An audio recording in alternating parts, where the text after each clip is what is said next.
The Pinot Noir turned to vinegar in my mouth as Silas Vance's voice cut through the crystal-clinking silence of the dining room. It wasn't a shout. It was a low, resonant baritone, cultured and cruel, designed to travel across the mahogany table and hit me squarely in the chest.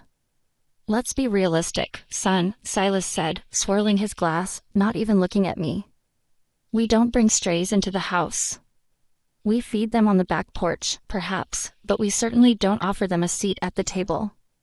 It confuses the lineage." The air in the room vanished. 20 distinguished guests, senators, oil tycoons, and old money heiresses, froze. Their forks hovered halfway to their mouths. Every pair of eyes darted between the billionaire patriarch and me, the woman in the off-the-rack dress sitting next to his golden boy son. I felt the blood drain from my face, pulling in my hands, making them tremble beneath the tablecloth. I clenched my fists until my nails bit into the skin, using the sharp pain to ground myself. "Dad," Ethan whispered, his face pale. Don't what?" Silas finally looked at me, his eyes cold and blue like a frozen lake. "Don't state the obvious. You're infatuated, Ethan. That's fine. Boys have their dalliances with gritty women. It builds character. But you don't bring the help to the gala dinner. You don't pretend that a girl who grew up on food stamps belongs in a room where the cutlery costs more than her education." He smiled, a terrifying, thin expression. "It's unkind to her, really. Look at her. She's terrified. She knows she's a fraud.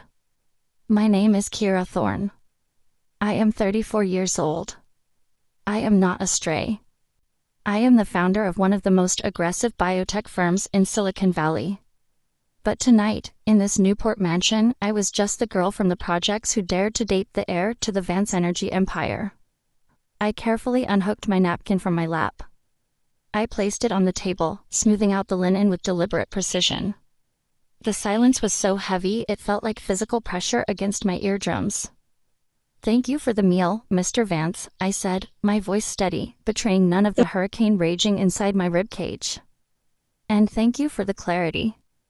It's rare to meet a man so eager to show the world exactly how small he really is." The gasp that went around the table sucked the oxygen out of the room. Silas blinked, his smirk faltering for a microsecond before hardening into rage. "Excuse me," he snarled. "I said thank you," I repeated, standing up. "For the lesson." I turned and walked out. I didn't run. I walked with the cadence of a woman who had walked through fire before and knew she didn't burn. I passed the original Renoir in the hallway, the silent, terrified staff, and the security detail at the front door. I was halfway to my Honda Accord, parked conspicuously between a Ferrari and a Maybach, when I heard running footsteps on the gravel. "Kira." "Wait." Ethan caught my arm.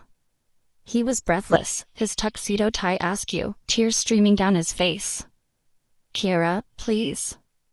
I am so sorry. I didn't know, I swear I didn't know he would be that vicious." I looked at him. I loved him. I truly did. But looking at him now, shivering in the cool Atlantic breeze, all I saw was fear. "He called me a stray, Ethan," I said softly. "He's drunk. He's stressed about the merger. I'll talk to him. I'll make him fix this." "You can't fix a rot that deep," I said, pulling my arm gently from his grip. "He didn't just insult me. He dehumanized me. And you sat there for 10 seconds before you spoke." I was in shock.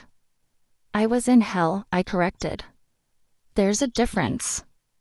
I opened my car door. "I'm going home, Ethan. Don't follow me. I need to think. Kira, don't let him win. Don't let him break us." I looked at the mansion looming behind him, a fortress of stone and ego. "He can't break what he doesn't own. Go back inside. Your father expects you to finish your dessert." I drove away. I watched the Vance estate shrink in my rearview mirror until it was nothing but a cluster of lights against the dark ocean. My hands were shaking now, the adrenaline crash hitting me like a physical blow. My phone rang. It was my assistant, Sarah. It was 9:30 p.m. on a Saturday. Kira, she said, her voice tight. I know you're at the dinner, but the legal team for the acquisition just emailed. They want to move the signing up to Monday morning. Vance Energy is pressing hard. I pulled the car over to the shoulder of the highway. I stared at the ocean, dark and churning. Vance Energy. The dinosaur of the industry. They were bleeding cash, desperate to pivot into renewables and biotech. They needed a savior. They needed Nexus Dynamics. They needed my company. Silas Vance knew Nexus was the target. He knew the financials. He knew the tech was revolutionary. What he didn't know, because I had used a holding company and a proxy CEO for the negotiations to avoid media scrutiny, was that a gritty woman he had just called a stray was the majority shareholder and founder of the company he was begging to merge with. Sarah, I said into the phone. Yes, Miss Thorne? Kill it. There was a pause on the line. I'm sorry, ma'am. The signal is breaking up. Did you say? Kill the merger, I said, my voice ice cold. Terminate the letter of intent. Pull the financing. Notify the SEC that we are withdrawing from negotiations effective immediately. But, Kira, the deal is worth $4 billion. The termination fee alone. I don't care about the fee. Write the check. And Sarah? Yes.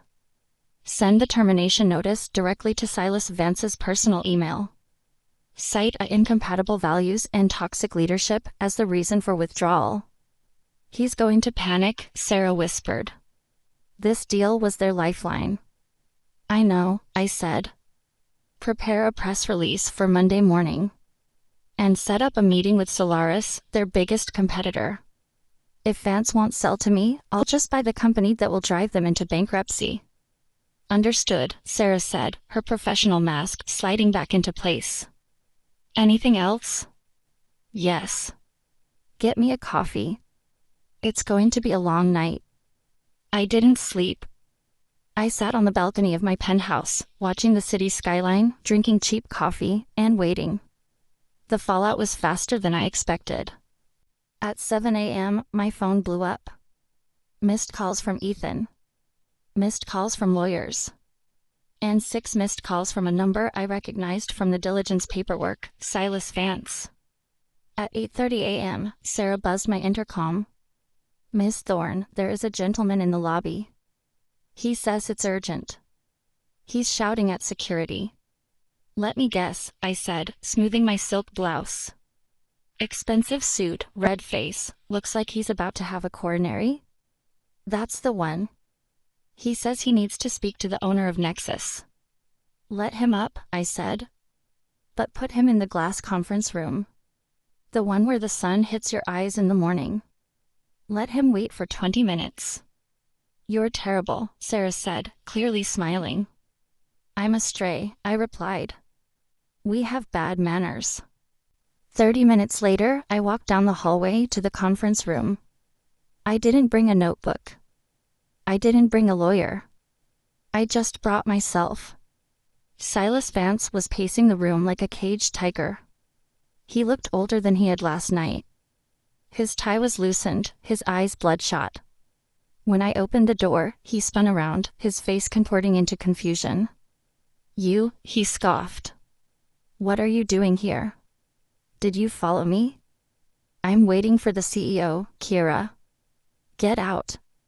I don't have time for your teenage drama. I didn't say a word. I walked to the head of the table and sat down in the leather executive chair. I swiveled slightly, crossing my legs. Please, sit down, Silas, I said. He froze. He looked at me, then at the empty chairs, then back at me. The realization hit him slowly, creeping up his neck like a rash. He looked at the logo on the wall behind me, the Nexus Helix.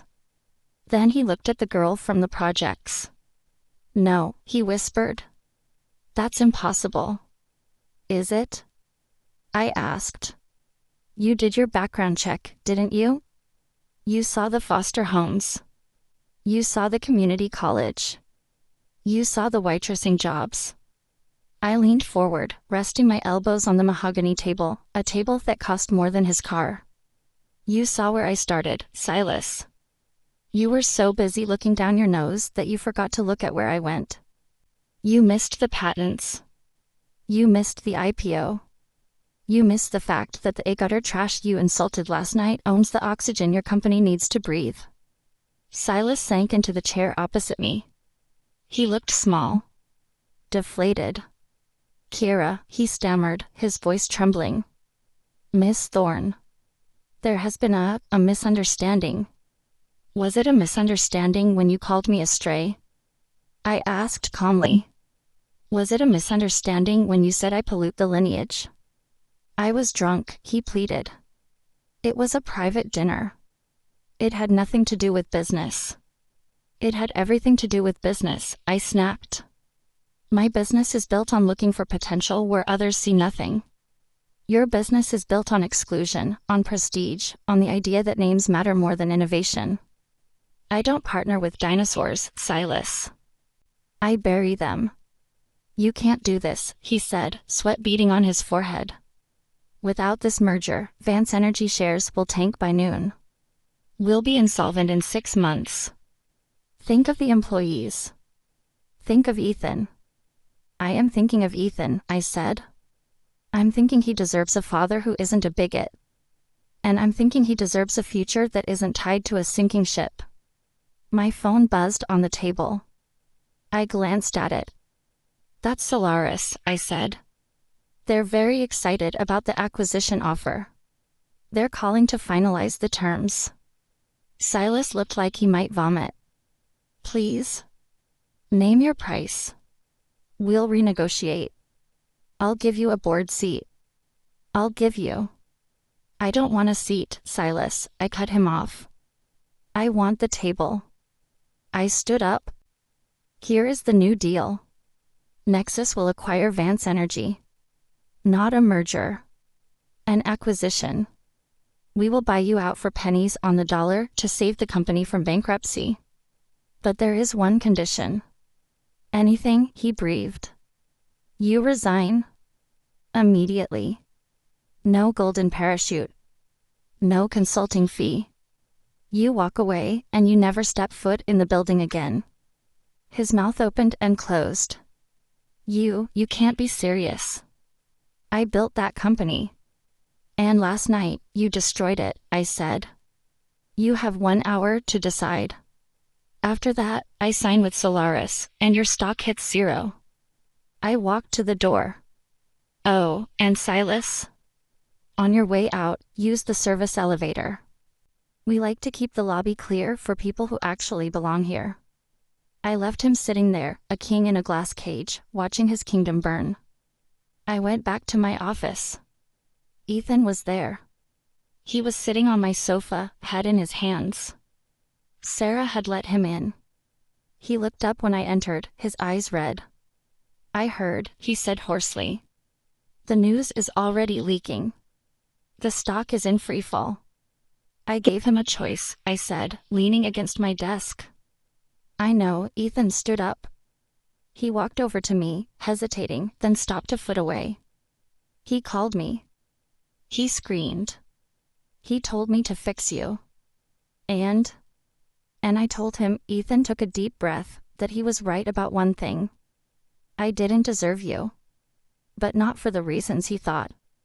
He reached out and took my hand. I resigned this morning, Kira. Before the stock crash. I'm done. I don't want the money if it comes with his strings. I don't want the legacy if it means watching him treat people like garbage. I looked at him, searching for the fear I had seen last night. It was gone. In its place was a quiet, terrified resolve. You walked away from billions. I asked. I walked away from a bully, he said. I'd rather be a stray with you than a prince with him. I smiled, and for the first time in 24 hours, the knot in my chest loosened. Well, I said, pulling him closer. The good news is, I'm hiring. And I hear we're acquiring a large energy firm that needs new, non-toxic leadership. By noon, Silas Vance had resigned.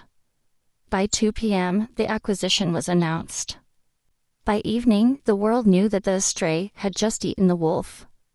I never spoke to Silas again. I didn't need to. The last image I have of him is through the glass wall of my conference room, signing his resignation with a shaking hand, finally understanding that in the new world, the only thing that matters is what you bring to the table, not who your father was. Some people say revenge is a dish best served cold. I disagree. Revenge is a business transaction. And business, as it turns out, is booming. If this story hit you, don't be silent. Subscribe. Share and like. Turn on the bell. Silence isn't revenge. Being heard is.